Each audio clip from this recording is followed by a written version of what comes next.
All right. We have a fantastic guest on today. We're talking football, a little D3 football here with Coach Rhuley of Rowan. Excited to talk to him about the season, and we've had him on before, and we're excited to have him on again and talk some football. Coach, how's everything going? It's going good, man. Right in the middle of recruiting season right now. Getting ready for our on-campus visits here coming up, and starting next week when school gets back in session. But we're really beating the bushes. After the season ended, and all throughout the state of New Jersey and the portal, and really really excited for the energy and all that. But obviously now it's about closing the deal and getting guys to commit to the future here. Right, and we still have the regular. So explain how the Division III, like how signing period works from a Division III standpoint, how that all goes about for them from the time that they decide. Because is there any hard signing period for Division? I don't think there is, right? Yeah, not specifically for D3. I mean, there are some schools out there, especially the higher academic ones, that follow what they call the early decision deadlines, and that's obviously a case-to-case basis. We're not restricted by that really at all, but we will try, to really finalize our class probably by the last week of February. Is kind of where we want to be. I think with us, the unique situation is there is a roster limit, within our league, and even a more restrictive one than the league's limit at Rowan. And so we can only have 110 players on our roster. And so when I go through the recruiting period, some of those conversations are, hey, we know we're only going to take 4 linebackers in this class, for example. When 3 have committed already and there's only 1 spot left, there's not a hard stop, but the next guy to jump in the boat is going to be the guy that gets the spot, right? And so when you're talking about recruiting in that way, it gets a little interesting in terms of deadlines. I try to be as transparent as possible with guys in that process. Like, hey, listen, you are the guy for us, and we'd love to have you. But at the end of the day, like, we only have X, Y, or Z amounts of spots left, and it's really about who's confident that this is the right place for them sooner at the end of the day. Right. No doubt. And does some of the other timelines, so like signing day timelines, affect your timelines and some of your final kids that you're looking to bring in? Like maybe, I don't know, kids that maybe you're recruiting, they have some hopes that they might be going to a high level, and you're waiting for a couple of those kids. Either it doesn't work out for them, or what is that? How do those timelines affect you? Yeah, absolutely. I mean, when we're sitting with guys that, and that's going to be a lot of our class, when we're sitting there and we're talking about the type of guy we want to bring in to get this program back to where I know it can be. I want guys that have the partial from Wagner or the money from one of the PSAC schools, and those schools, especially the D1s, they obviously want to land their class by signing day, which is the first Wednesday in February.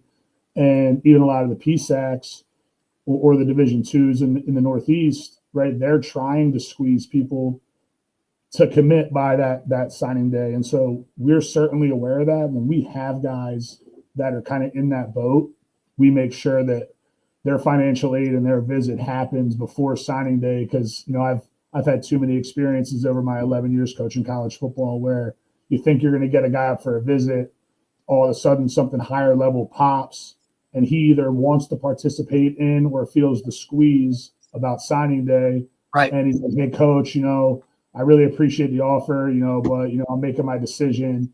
And a lot of times that's, by this date that, exists in the first week of February. So certainly we're well aware if we have guys that have higher level stuff going on, that we got to make sure that we're conscious about that in the process.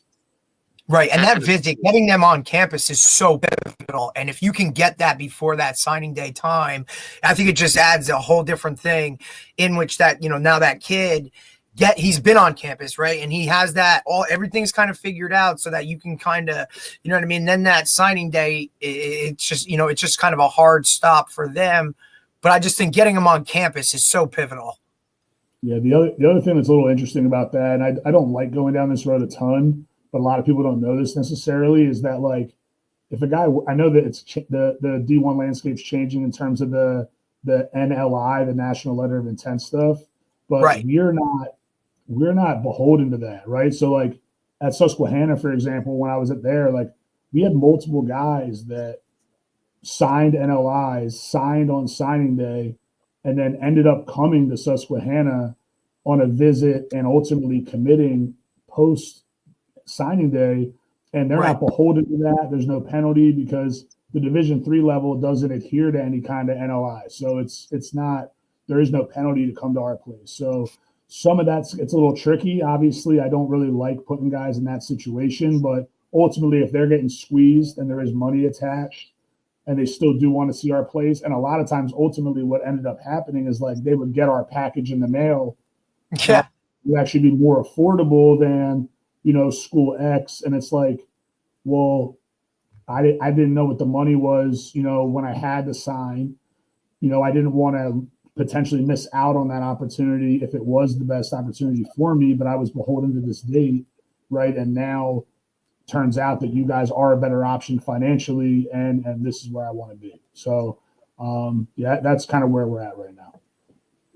Yeah, it's really interesting how that the landscape has changed all around you, but kind of Division III rules and what you guys have to deal with is just kind of plays off of what is changing around you versus actually affecting D3, because D3 hasn't, a lot of things with Division III haven't changed that much, but you're kind of playing off of what's going on in their world between transfer portal and different things from that standpoint. Are you are transfers something that's in the mix for you guys? Yeah, big time. So we're about to be finalized. I was talking with my trainers actually over the weekend. I think the final number is going to be either 13 or 14 mid-year transfers. It's awesome. 13, 14 in, 0 out. So, we had one guy who did enter the portal for us at one point in time. He did get a couple higher level things, and then on Friday told us that he's coming back. So we had one guy who kind of snitched, and we have a little bit of, I sat down with those guys, and I have my policies regarding how we handle the portal here in terms of, hey, like, if you have an opportunity to go up and get a full ride and pay, like, best of luck to you. I love it. But at the end of the day, here's the window that I'm going to let you do it. If at the end of that window, if there's nothing there, you got to make a decision. If you choose to stay in the portal, best of luck to you, but you don't have a home here. At that point in time, if you choose to come back, no hard feelings. And at the end of the day, I hope that letting you do that allows you to see that this is the best option for you moving forward, and you feel even more kind of invested and committed to the program and the process here, when you come back. But yeah, we landed 13, maybe 14 guys. We're seeing kind of here late some guys that we're really, really excited about. All New Jersey guys, a few higher level guys, some JUCO guys, and a couple other kind of D3 bounce back guys from some pretty, legitimate D3 programs in the region. So, really, really happy about that. That's awesome, Coach. That's amazing, especially with the way college, like the thing that pops out to me is 0 leaving, right? 0 leaving. Look, a guy tests the waters, that's okay. And like you said, I think that policy is phenomenal in terms of, look, if you can go, you're extremely supportive, you know what I mean? And that's awesome.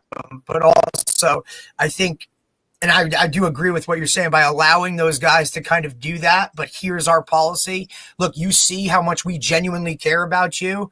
And maybe this really is the right spot for you because, we talk about it all the time. The grass isn't always greener. And those guys, just because you think you're going up, it might not be a better situation for you. You know what I mean? Just because it's a higher level and it's what you've always aspired to do, like this might be the right fit for you. And I think by you allowing it and having that policy that way, that's absolutely phenomenal. But the 0 leaving is really what jumps out to me. That's awesome.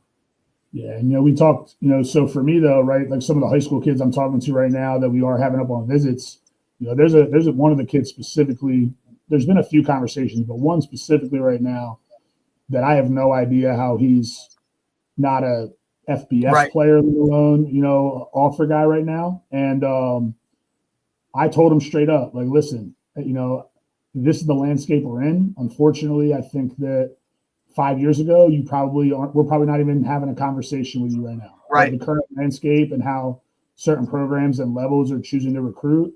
You really don't have full rides on the table. And then, but even on this end, being like, listen, you come here, I think you're a higher level player. You come here, you're here for a couple years, and you have the opportunity to go do something and do it. Like, go for it. What that means, though, is that you helped us win conference championships. You probably were an All-American. You helped us go deep into the national playoffs. And so, these are our goals as a team. And if those goals ultimately end up with you getting opportunities beyond here, I'm excited for you. You helped the program along the way to get back to where we want it. And ultimately, at that point in time, you might sit there and go, listen, now it's not really that important for me to chase level. I love it here. I love the culture. I love the program.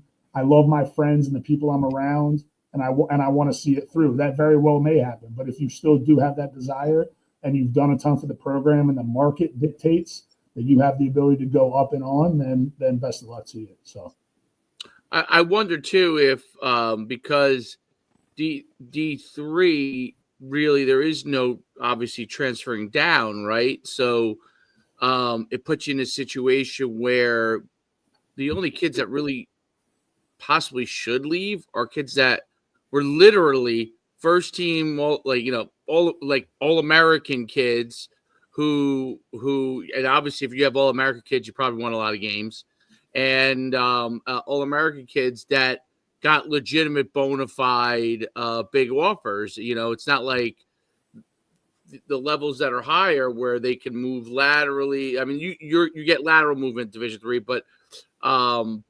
but really most of it would be upward mobility, right? So, and I think that gives you a situation where you can really, and correct me if I'm wrong, where you can really say to them, hey, listen, unless you're in this situation, you really have to think hard about it because there's nowhere else for you to go. Like there aren't there aren't a lot of other places. So if you're at a good program and you guys are having success, unless you're getting a big offer, which probably would include an actual NIL deal, right? Because otherwise, if you're getting an offer at a higher level, like if you get a Division I offer, let's say at Division III, and there's not an NIL deal included, you're probably coming in as a backup, and you're coming in as depth, right? I mean, that's my guess. And those guys are glad to bring in depth, but you're coming in as depth, Am I kind of correct on that?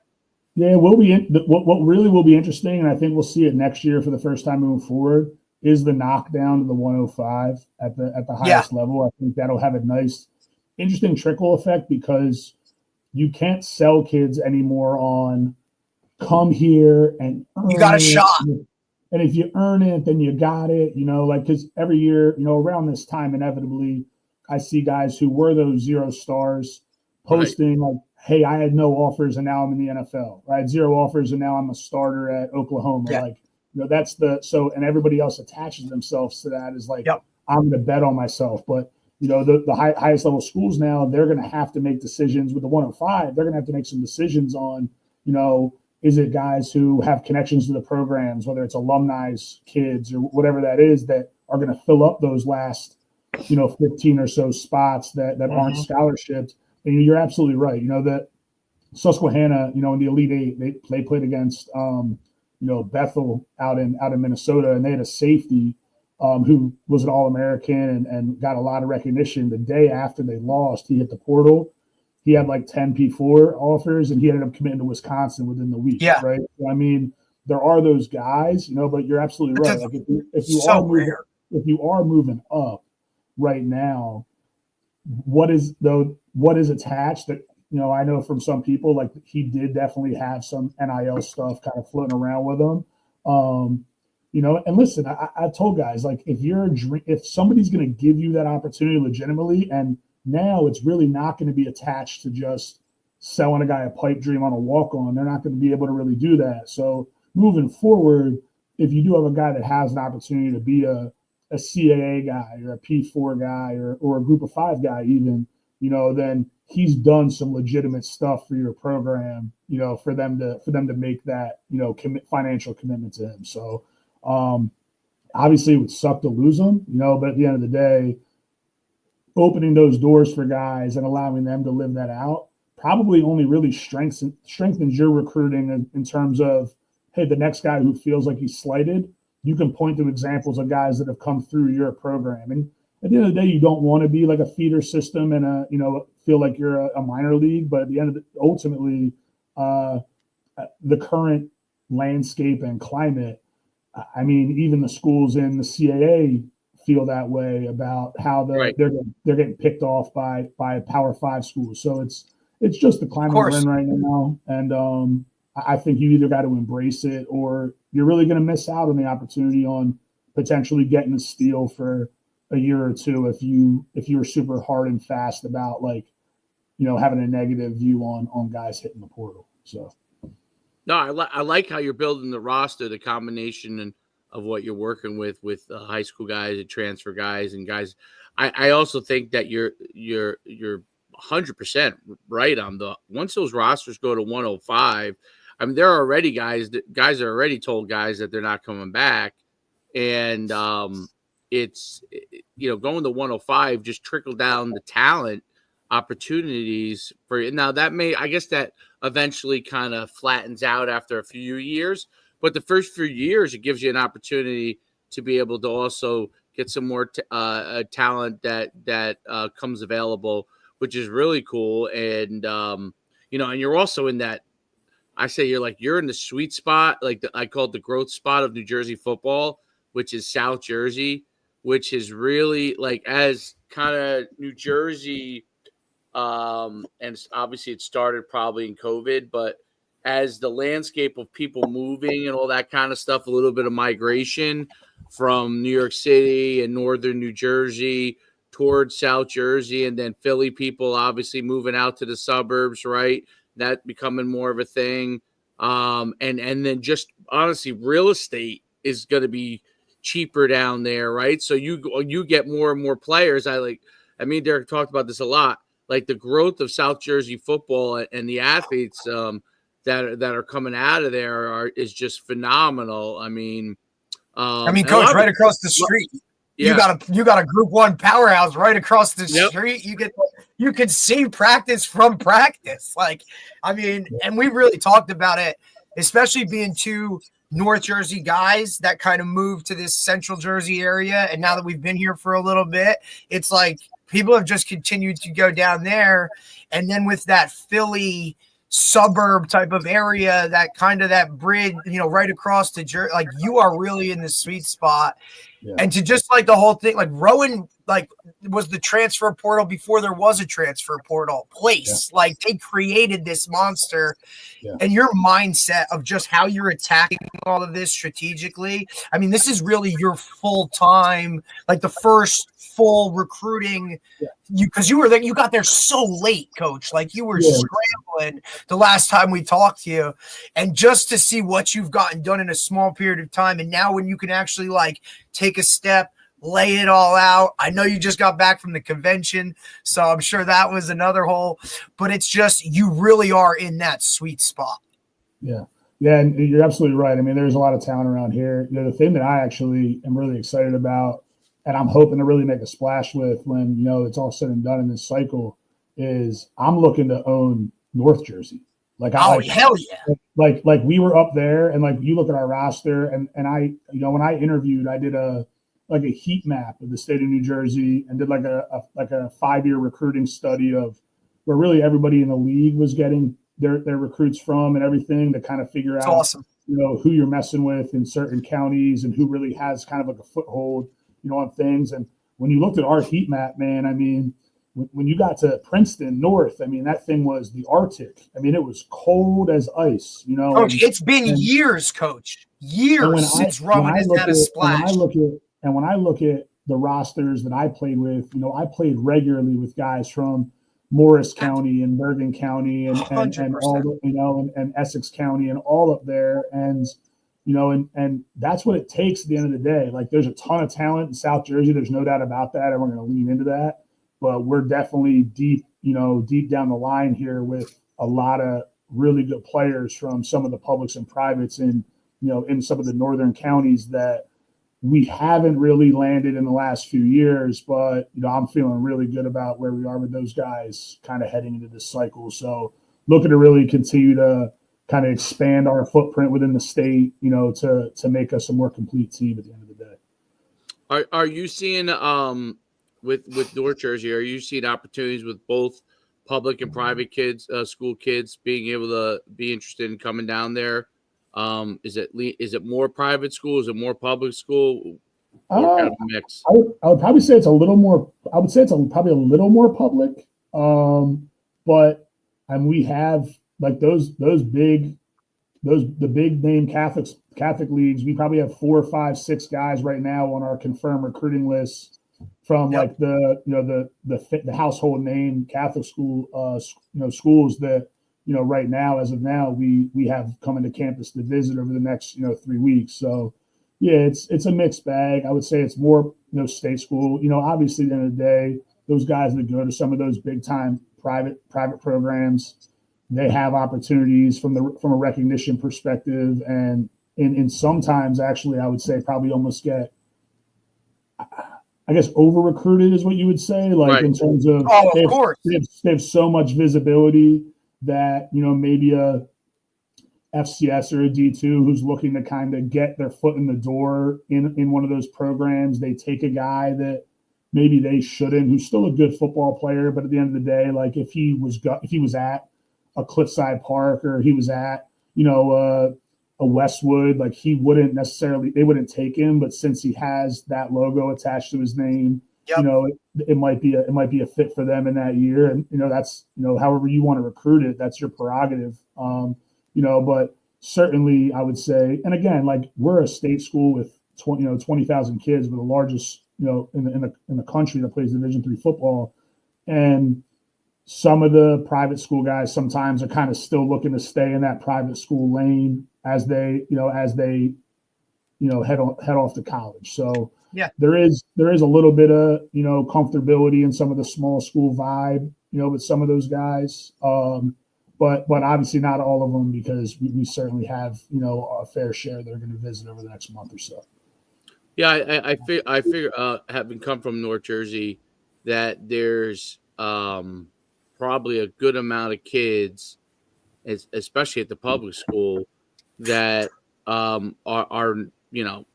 because of the way college, the highest levels recruiting now, like basically they're not going to stop in. Like if they don't know you have a guy, they're not going to stop in there. So that part is different, and that I think that kind of creates some really cool opportunities from a recruiting standpoint. And it's really interesting. I was looking, it was like a few weeks ago, I was looking at an article when I came out, and the number of kids that signed FCS and FBS, and it was a huge article. This was 1992. And it was a gigantic number between FCS and FBS in Bergen. It was Bergen, Passaic, Hudson. It was a gigantic number. And you look at that same thing now, it's much smaller. I would say almost like at least a third, maybe a fourth of what it was. And I think part of it is because so many kids go to parochial, the concentration of the FBS and FCS is at those schools. Yeah. And because recruiting, people aren't stopping down unless, they're not doing it anymore. Like, hey, do you know of a kid in your area? That's like less of a thing, that's like very 2000-ish thing. Right.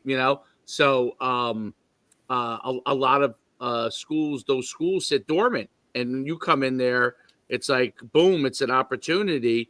And it's really an unbelievable opportunity for a lot of those programs to get kids to go to an excellent Division III program that I think is going to be back on the rise pretty quickly. Especially with what you're doing. And I think the other part is Rowan is a way for them, meaning it's kids who want to go away and don't want to go to where Derek's alma mater is and then stay in that area. they have an opportunity to go away. And I think that's the dynamic. So kids who want to stay local, they have obviously the local D3s, but the kids who are looking for an away experience, Rowan fits that category really well. Yeah, you hit that on the head. I was just going to say that, you're talking about an hour and a half, 2 hours. Like, in a lot of ways, when I look at like our recruiting, and it's a little different here because we are a state school, kind of how I've always looked at recruiting everywhere I've been is like put a pin in the map and draw like a 3-hour donut right around where you are. And like, that's kind of like your hot, your hot zone. And then the further you get away from that, obviously in certain directions, especially when you start entering other people's hot zones that are legitimate programs, the juice is not really worth the squeeze a lot of times in some of those places. So you're absolutely right. I mean, I went up last week to see some of our top guys up in North Jersey. You're talking about, an hour and 40 minutes, an hour and 30 minutes. Like, yes, perfect. Just far enough away. But if you want to go home for Sunday dinner when your mom's making that fresh mutz and, whatever, go ahead and head back up to Bergen County, You can grab a Taylor ham on the way. I don't know what that is. Yes, sir. Yes, sir. But that's really at the end of the day, like that's a great, you're 100% right. Like that's a phenomenal distance for a lot of people. And that also is another piece of what makes it attractive for sure. Yeah. No doubt about it. What, I'm just looking at the time. All right, we're good. As far as what you see like on the horizon football wise is like how you continue to evolve the program, outside of recruiting, like your off season, what does that look like? What are your kids going to be doing next that you're continuing to like kind of step up? Yeah. So we'll be, our guys get back to campus on Tuesday, we'll have a team meeting. We'll start lifting right away.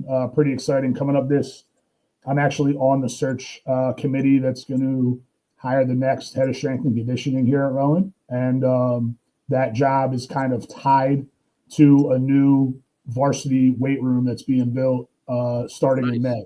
So we have a new varsity athletics weight room that's being built starting in May. Once kind of the students leave campus, the blueprints and everything are kind of starting to be put together right now, which is obviously pretty exciting. But we'll kind of get that rolling. And then really at the end of the day, it's the focus right now when our guys get back to campus is really being all hands on deck for this recruiting cycle, and I'll talk to the guys about like, you guys are our best recruiters, right? Like the guys in the program, like at the end of the day, when we have our visits, it's a pretty comprehensive visit. We do a lot of different things where our current student athletes are involved in that day to allow the recruits to gain, that insider's perspective.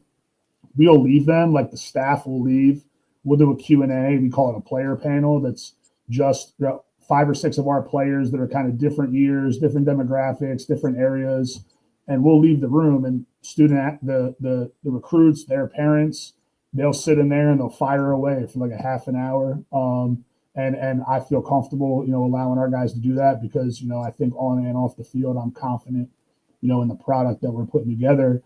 And, really from there, we will do as a staff a good amount of professional development, in the months of March and April. We'll be off campus.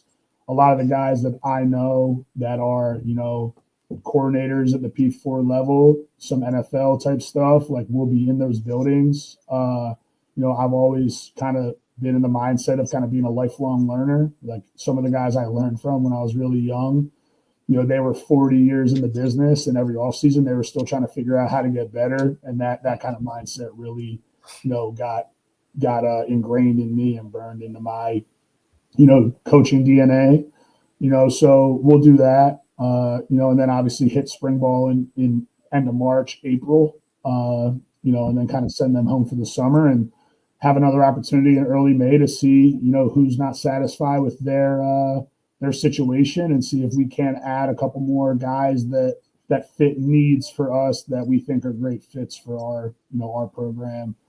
Both, culturally and obviously, athletically. So would you leave some spots open in the spring after that transfer portal in case kids come out of there, or is that a situation where you just kind of, if the guy comes available, you add them at that point? Yeah. So that's really based off of our current roster. What I say is, we had 28 or 29 guys walk on senior day this past year, right? So hypothetically speaking, if everybody chose to come back, you're probably looking at our returning roster before these transfers came in right around 80. So we have a self-imposed limit of 110. So that's 30, right, guys between transfer and high school, right? I told my roster at our last meeting that I'm looking to bring in 50 guys in this class between transfers and, high school kids. So, I was an English major in college, but that means that's 130, right? And so that means there's 20 guys that if everybody chooses to come back, there's 20 guys on the current roster, that are, hitting the bricks. And right. For me, it's don't be one of those 20 guys. And what can you do to not be one of those 20 guys, right? You show up, you show improvement. You're a positive culture driver, right? You're somebody who took the coaching points and the things we talked about in the exit meeting at the end of the fall in terms of things you need to address, both, from a personality or dedication perspective and from a physical, positional perspective of playing your position. And at the end of the day, there's going to be some guys that answer that call. There's going to be others who kind of go through the motions. And those are going to be the guys that, don't move forward with us.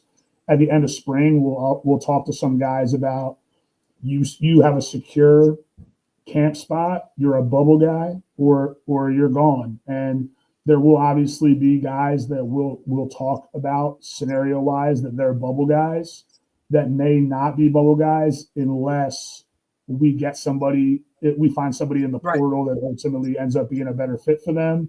My administration's done a pretty good job. Obviously last year I was on a short timetable, but really talking to them about, hey, listen, like I know my roster limit's 110, but like last camp, I think we brought in like 116 or 117. And I said, like, by the end of camp, by the time we get to game week and I have to submit that roster to the NJAC, like that's when I'll be at 110, right? So I can be at 117.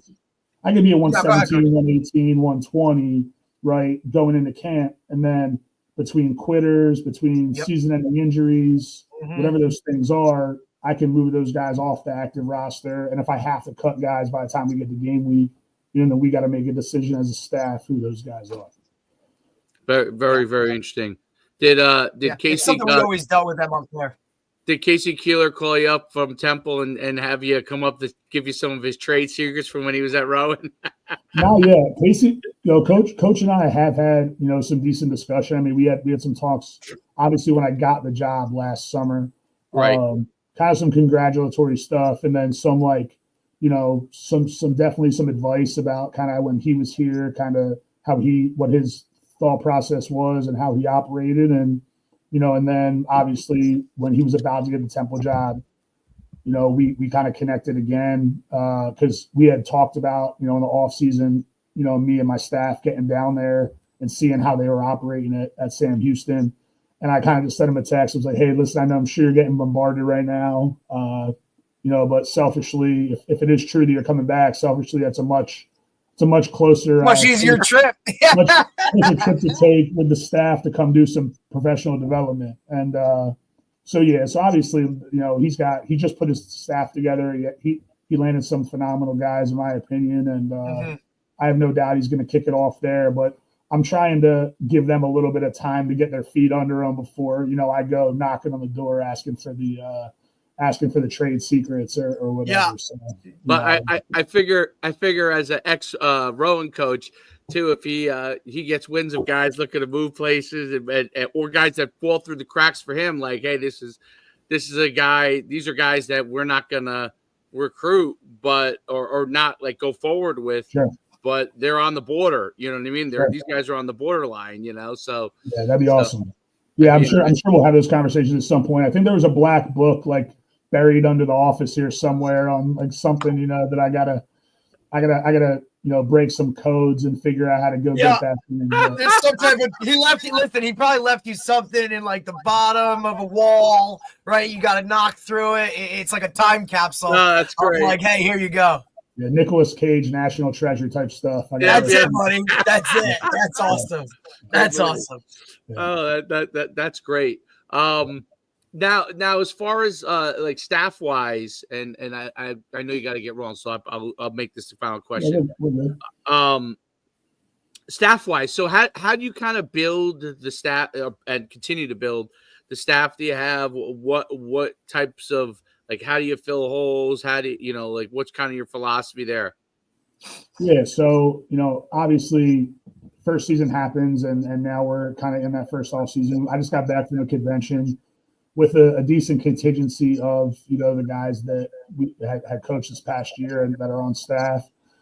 I think it's really more about figuring out how to continue to bring in the guys that really fit the criteria that I'm looking for. And for me, that's what we call the 3 C's, which is competence, connection, and chemistry. Right? Can guys coach? Can they be teachers? Can guys connect with players, right, beyond just being a wide receiver or a running back or a linebacker? Are they going to be able to connect with them as a young man from Bergen County and what his aspirations are, and how be dedicated to helping him grow as a young man? And then the chemistry piece, to be honest, is really more of a staff to staff thing. Like, I think that's been some of the secret sauce for me at the other places that we've been, is the staff dynamic and how much we really enjoy being around each other and how we kind of play off of each other. I think that's something that has, really aided in the success. Like, I want to be able to, have a barbecue at my place and really enjoy having my staff over to do that. I think there's a lot of value in that, being able to go out to a, trivia night or a wing night as a staff and grab a couple, drinks and have some food and just, bond that way. And, we have some coaches on staff who have young children and other guys that are, young dudes that are cutting their teeth, that are, hungry in the profession. And for me, continuing to develop those bonds and really, I think that really bleeds into the roster. And when the team pays attention to the nonverbals, to just how guys interact, I think that's really worth its weight in gold, that when you guys are a cohesive staff and there's a lot of, love shared and all that, it's just going to make your program better. So those are really the 3 things that we're looking for.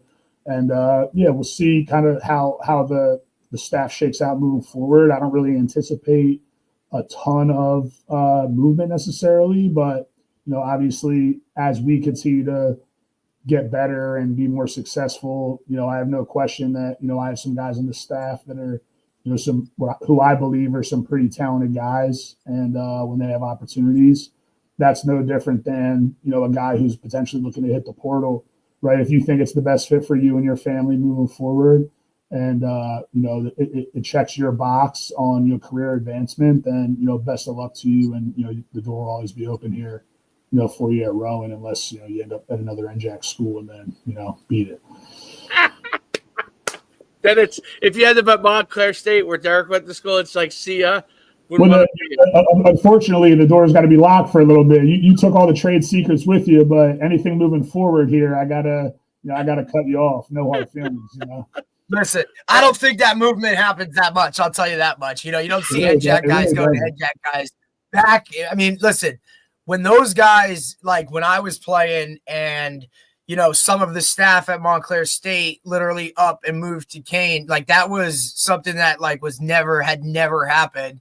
And look, this is, that's 20 something years ago. Like, you don't really see that much movement from those guys, even Division III guys, they don't really want to move lateral. And if they do, they sure as hell just don't move from South Jersey to North Jersey.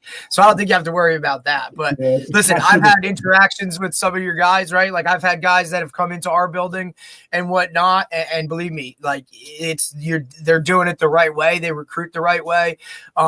Even our head coach said, went out of his way to say something about like, hey, this guy knows how to recruit. And you know what I mean? So it's just kind of a, for you to know that your guys are on the road doing the right thing and saying the right things within those small rooms, and recruiting those guys that way, it's a kudos to you and your staff. Yeah, I appreciate that. And, I keep telling people, man, like this is the most important, recruiting cycle of my career, in my opinion, because this is really going to dictate and set the tone for, what it looks like moving forward and the type of guy, the caliber of player that we're going to bring into the program.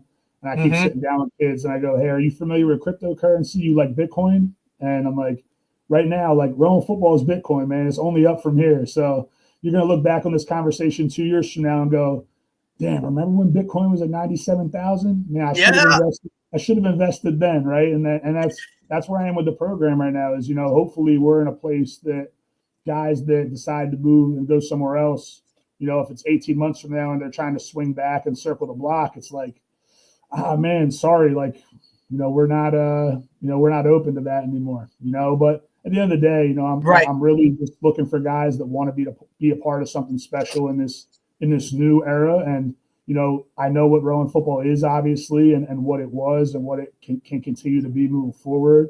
And just really excited for the guys who seem to be, especially the dozen guys or so that bought into that, from the mid-year and the portal that were at other places. And, now kind of being able to, project that into, hey, what's this 2025 class going to look like? And based on, some of the guys that we have committed to visits right now, if we can land them, we're going to feel really good about, rolling into, 2025 season. So, Coach, you know what makes me sad? I had a bunch of Bitcoin at 30,000 and sold it when it was at, and I had a good amount of it, and sold it when it was around 50,000. If I just hung on to all of that, and now it's at 97,000. Oh my goodness. My one buddy who's like he's been telling me since I can't tell you when, and he reminds me like every day when he screenshots the price once a week or whatever. I go, his whole thing is when it's time to sell your Bitcoin, you won't have to, is what he always says. Like when it's time to sell your Bitcoin, you won't have to. And it's always wrong with me. Listen, getting this coaching thing and making $10,000 in housing and $5,000 in housing, it wasn't like I had a ton of of money to throw around into the crypto market. That's right. Which is kind of nice for me because now I can be like, hey, listen, it wasn't like I was spending my money on other things. I just didn't really have it to throw around. The necessities, dude. Like I need my money to like survive. Yeah. So, but no, yeah, I really, it's an exciting time down here in Glassboro, and we're just kicking off the official visit weekends here coming up in the next couple of weeks, and really excited to continue to show families kind of what the product is and what the vision for the program is for our players on and off the field. So, it's awesome. Coach, it's been phenomenal to have you on. We really, really appreciate it. Thank you for taking the time. It's awesome seeing what you're doing, and hopefully, I guess we'll have you back. Hopefully, maybe in the summer or something, and we'll talk some more before you're getting ready for the season. And it's great seeing the progress, and and how you're really taking it to the next level. And it's only up from here. I'm flabbergasted at like what Derek said. You have 13 guys coming in, transferred, none going out. That's really home run. So, best of luck to you, Coach. And then, anytime you want to come back on, talk about something, we're glad to have you on. I appreciate you guys and the support. And thanks for having me on. I'm looking forward to talking to you next time. All right. Have a great day, Coach. All right, Coach. Take care. Talk soon. Yeah. See you. That was great, dude. Great. It's really interesting seeing the progression, you know what I mean? Like, I think that's really cool, right? Like, and that's why, I've kept in touch and whatnot. And because you see, like, when he got in, right? And also, like, this is his first head coaching gig. You know what I'm saying? Right. So, like, to track, even like, for him personally, on top of the program itself, because we know what it was when we were, in that world. You know what I'm saying? Like, it was it. National championship, like all that kind of stuff. And now literally with the coach from that down the street, you know what I'm saying? Like to just see the overall, just every aspect of it, right? From the recruiting to the actual gameplay to the, what's going on outside of things that are out of their control in terms of, and look, he talked about NLI, not NIL, right? Not to be confused for these people, right? Like national letter of intent, which used to be like you sign that contract, like you're going to that school and that's it and whatever. But it's definitely changed recently. And then look, I thought you asked some good questions too, so that people get familiarity with like recruiting D3 is different than recruiting when it comes to, you know, those higher levels. Cause everybody just thinks it's all the same. And it's like, no, dude, like there's no hard line of where you have to say, or Right. I mean, look, even my experience, right? Like I didn't get to Montclair until August. You know what I'm saying? So like those things are different when it comes to D3. D3, like yeah. you can literally get up there. And then the specific thing for him in the NJAC, that conference, there's only 110 spots that you're allowed to have on your roster. That's different. You know what I mean? Like Mount Union can bring in 210 and it is what it is. You know what I'm saying? So those things really kind of put you know, I actually think the first year he was 6-4, I guess the first year, right? This first year. So yeah, and look, and I went down some close games too. Yeah, I mean, look, so and I went down and I watched the game. I saw the atmosphere that he's created. Like, I mean, look, there's a lot of positivity down there. I mean, he just talked about what, a new strength and conditioning coach, a new weight room coming in there. So, like, you know, the campus is getting better. The school itself, again, state school. When you're talking money and things like that, like, they do good stuff. So I think he's got a lot. I love that we talked about what became the Breakfast Bowl. That's it. He did it. They did it. I think we deserve a little bit of credit for shaping the idea a little bit, just a little bit. And listen, that was the game I went to, and like I said, he tagged it too because it was also homecoming, right? So he doubled down on it. They won in overtime. I mean, what a game, you know what I'm saying? Yeah. There's just a lot of positive around it, and I really don't know if that program itself has had that positive juice in a really long time. You know, he really talked about that one where he wants to recruit North Jersey. I mean, I'll tell you right now, like through my time up there, when I was coaching there, like you never saw Rowan. And that wasn't a thing when I was in school in the 2007, 2008, like Rowan was a factor when it came to recruiting up there, and they kind of disappeared for a while. And then you can track it with wins and losses, like so did their program. So he has the right mindset. And like you said, with the things, how things trickle down, he's going to get some private school kids that are probably better players that are willing to go down there. And like you said, it's a way for them, right? Like, that's the coolest thing. And that's, that's part of it too. Like when I was at Montclair State, there'd be a ton of South Jersey guys. And it's like, you guys stayed home, and they're like, no, this is an hour and a half from us. Like, this is 2 hours. This is far. Like, this is away. Like you said. If you think about it, like I went to UConn and you went to Sacred Heart. Okay. Right. UConn was 2 hours and 15 minutes away. It wasn't really that far. Like, no, you could go home. Sacred Heart is less. Sacred Heart's probably an hour and 45. Sacred Heart was like an hour and 20 minutes if I wanted to. There you go. I could go home, do my laundry, and be back by dinner if I wanted. That's the same as going to, actually it's farther to go to Rowan, right? So, but it's close enough where like mom and dad can come see a game and not have to worry about like, oh, I need a hotel or I need this, right? Like it just constant. Or you can get a hotel. Like if you want to make something of it, you can. You can make a weekend of it if you wanted to, right? Like, and do that, but not have to like get on a plane or do any of that kind of stuff. You know what I mean? So pretty cool. It is. And look, and he's fiery. He's a defensive coach. He calls games aggressively. He plays aggressively. It's like an exciting stuff. It's like an air raid type of defense that's really exciting to watch. And it benefits. It's what players are now. Those tweeners. I mean, now tweeners, right? Those strong safety linebacker-ish guys where the D3 level warrants those athletes that just don't have those D1 measurables. They get because they get passed over for some of those stuff. He's going to get them because you want to play in that defense, dude. It is exciting. It is fun. And he's a great, you can tell he's got juice. He brings that juice. He's won everywhere he's gone. Yeah. He's definitely bringing that juice. There's no doubt about it. Oh man, hell yeah! He walks into that building. By the way, I realized I put on the wrong. It's just College Football Frenzy at the top. Well, actually, we ended up talking to college football, so it works. A little bit. It's college football in some way, shape, or form. Oh yeah. That one is. There's this one. There it is. Prospect Podcast. Funny. We got a full slate next week, buddy. Yeah, oh yeah, I realize now. You know what? I'm gonna have to label these because I screenshotted them as the backgrounds, and they all kind of look. They're different, but they But they all look look the same. from my computer. They look. Right. You know what I'm saying? Like they're all. Yeah. It's small, and my eyes are getting not good. So Yeah, mine are bad. I can't really read. I would have to put glasses on to read what it says. So Oh, you got those cheaters now, buddy. Yeah. Yep, I need the cheaters. But all right. Hey, oh, by the way, I saw speaking of the NJAC, I saw DeVito who played with us last night. I saw him at baby. Wawa.